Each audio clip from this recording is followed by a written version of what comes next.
출애굽기 7장에서부터 드디어 출애굽의 위대한 여정이 시작이 됩니다.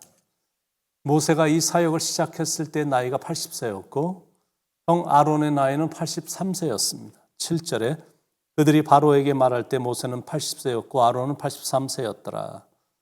성경이 이렇게 모세와 아론의 나이를 밝힌 이유가 뭐냐면 하나님의 일에 있어서는 나이가 상관이 없다는 걸 알려주기 위해서입니다. 절대 나이가 아닙니다. 마음이지.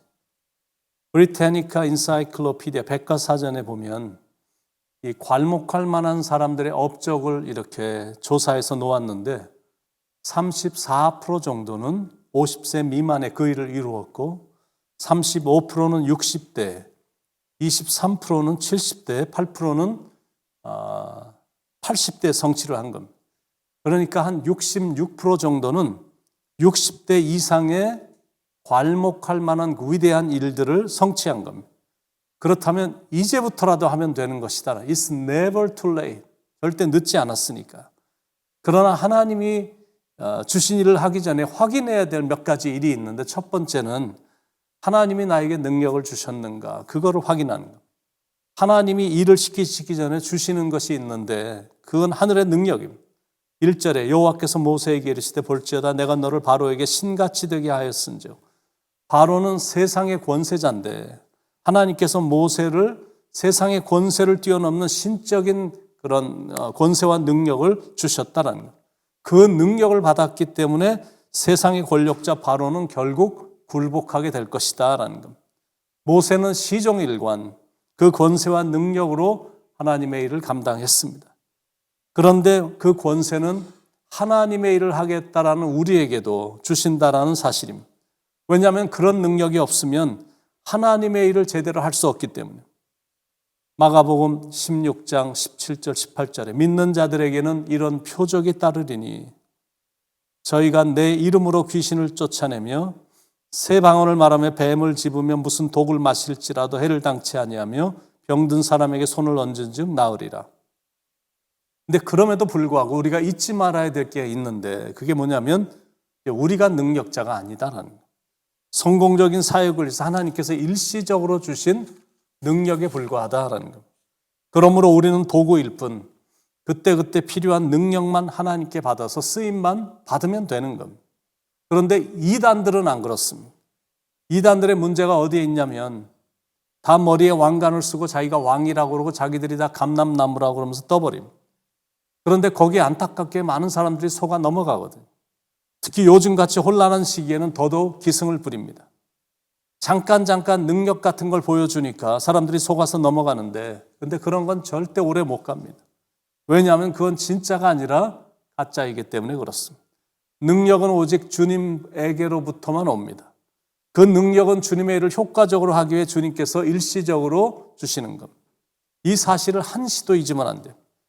제가 보기엔 세상에서 가장 영광스러운 일은 하나님의 일꾼으로 부름받아 하나님께 쓰임받는 일입니다. 그것보다 더 귀한 일은 없습니다. 그런데 그 부르심은 목회자나 선교사에게만 해당되는 일이 아니다라는 것. 예수 그리스도를 구세주로 영접한 세례받은 모든 성도들은 부름받은 사역자들입니다. 그렇다면 여러분도 다 부름받은 사역자들입니다.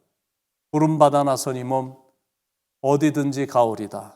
괴로우나 즐거우나 주만 따라가오리니.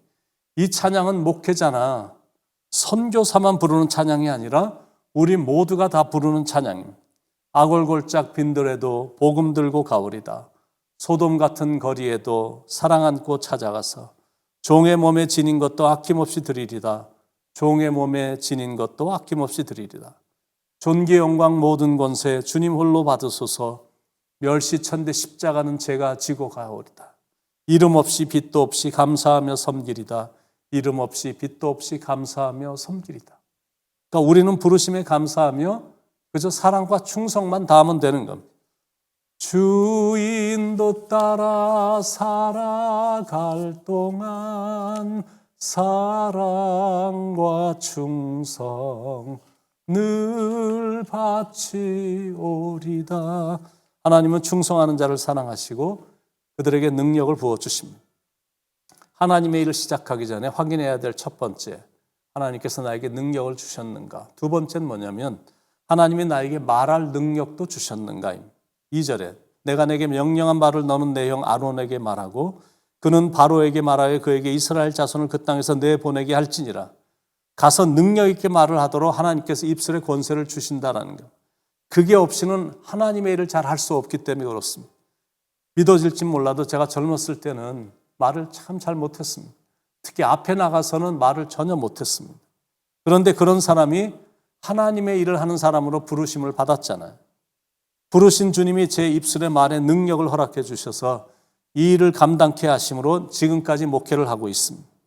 하나님은 일을 시키실 때 그 사람에게 입술에 권세를 주시거나 그게 안 되면 그런 능력을 가진 사람을 옆에 붙여주십니다. 그래서 하나님의 일을 하기로 마음만 먹었다면 두려움 없이 감당하며 담대하게 감당하면 되는 겁니다.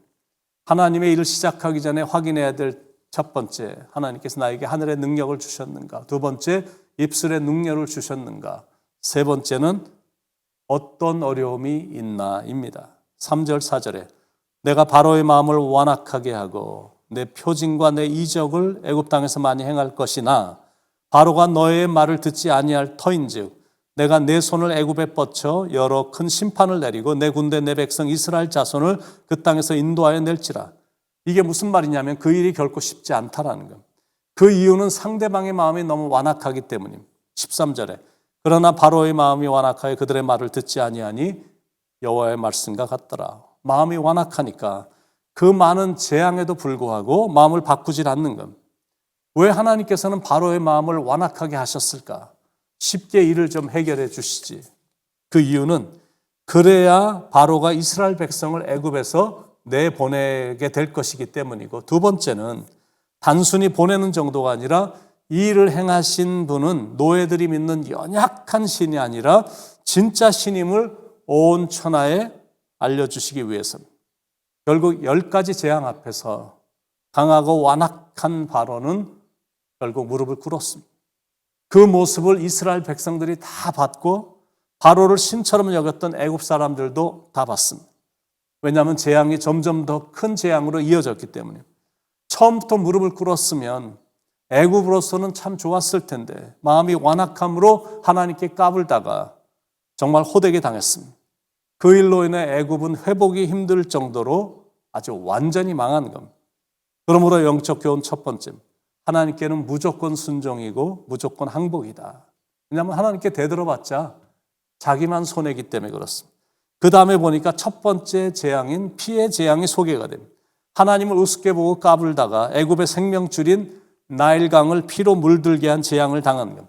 하수의 고기는 다 죽었고 물에서는 악취가 나서 물을 마실 수조차 없게 된 겁니다. 그리고 나서 7일이 지난 겁니다. 그러니 애굽 사람들에겐 정말 심각한 문제였습니다. 왜냐하면 나일강은 애굽의 농사와 경제에 대단한 중요한 역할을 담당했기 때문이고, 또한 애굽 사람들은 나일강을 이 생명의 젖줄로 숭배했기 때문에 그렇습니다. 그런데 그 강을 하나님이 보란 듯이 치신 겁니다. 그러니 꼼짝을 못하는 겁니다.